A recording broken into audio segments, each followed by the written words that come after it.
Vanuatu. President, His Excellency President of the Human Rights Council, His Excellency Secretary General of the United Nations, Mr. Ban Ki-moon, Excellencies, distinguished guests, ladies and gentlemen. The Republic of Vanuatu is very pleased to be addressing this meeting today.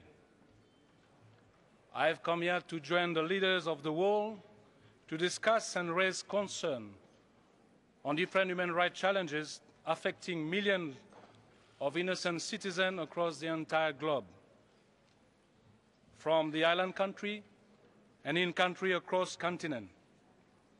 Mr. President, the focus of my statement here today will be on two important but very highly critical issues to the entire population of my country. First, I want to focus on the right of our indigenous people to practice their cultural and spiritual ritual in the two of our islands in the Tafea province, south of Vanuatu.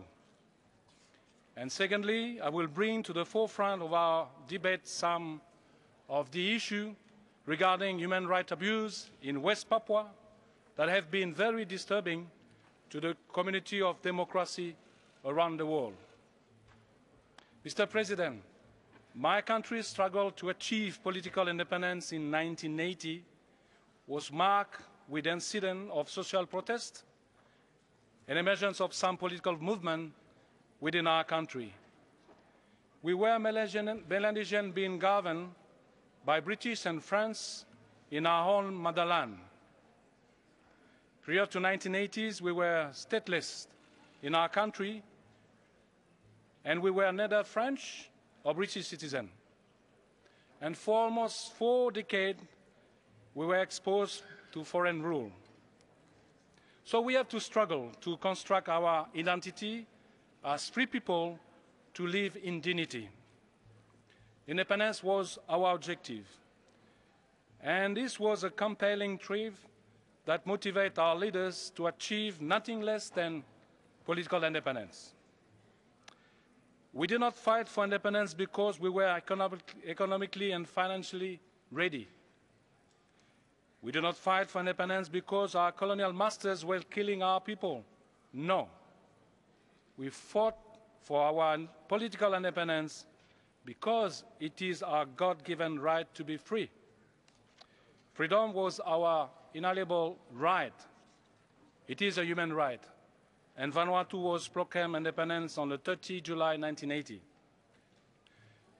33 years after independence, I am delighted to say that France has begun to demonstrate its willingness for our indigenous people to visit the two of our very sacred islands, Umatnupne, Matthew, and Leka, Enta, in the southern part of our country, to fulfill their cultural and spiritual obligation.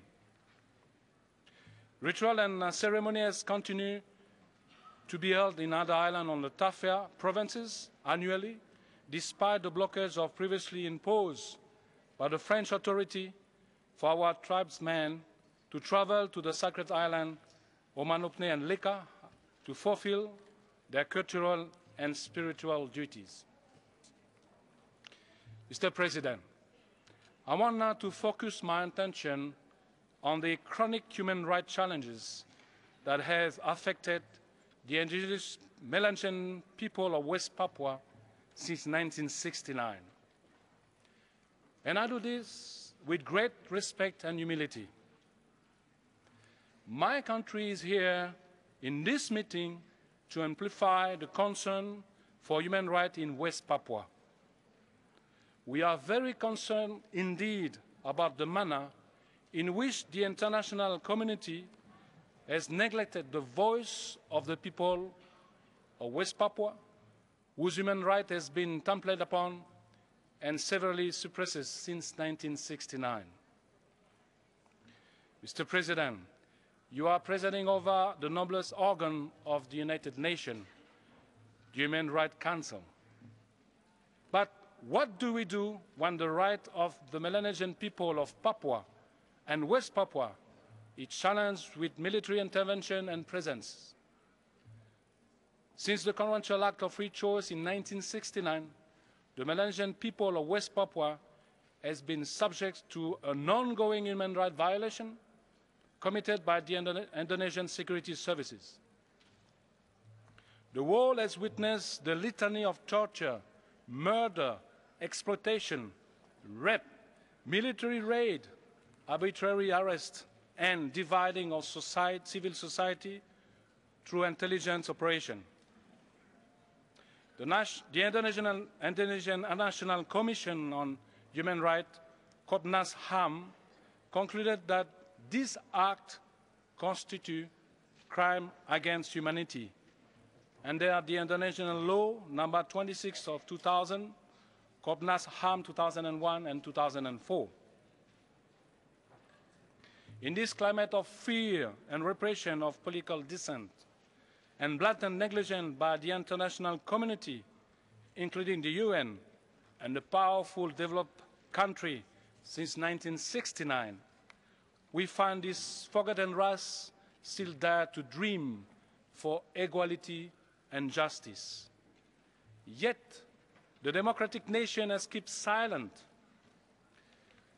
Mr. President, as a Malaysian citizen, I have come here to call for immediate action. Injustice in West Papua is the threat to the principle of justice everywhere in the world. I do not sleep well at night when I know that in 2010, Yawan Wayani, known as a separatist, was videotaped by the security force as he was lying in a pool of his own blood with his intestines seeping out from gaping wound in his abdomen. It concerned me that in October 2010, Telenga Gire and Hangen Pugan Kiwo were tied by the military and were severely tortured. It concerns me when I see the video footage of a group of Papuan men bounded and being kicked in the head by the uniformed soldier who are meant to protect them. I'm worried because between October 2011 and March 2013, 25 Papuans were murdered and nothing has been done to bring the perpetrator to justice. And it's embarrassed me as a Melanesian to note that roughly 10% of the indigenous Melanesian population has been killed by the Indonesian security force since 1963. Well, I acknowledge the 15 years of reformation that has taken place. I'm also worried that Melanesians will soon become a minority in their own motherland of Papua. Mr. President, in a world so now closely connected with innovative technology, there should be no excuse about lack of information on human rights violation that has plagued the Papuan people for more than 45 years. Search the internet and research papers by academic institutions and international NGOs, and you will find raw facts portraying the brutal abuse of the rights of the Melanesian people in Papua. But why are we not discussing it in this Council? Why are we turning a blind eye to them? A closing eye here to the lone voice of the Papuan people, many of whom have shed innocent blood because they want justice and freedom.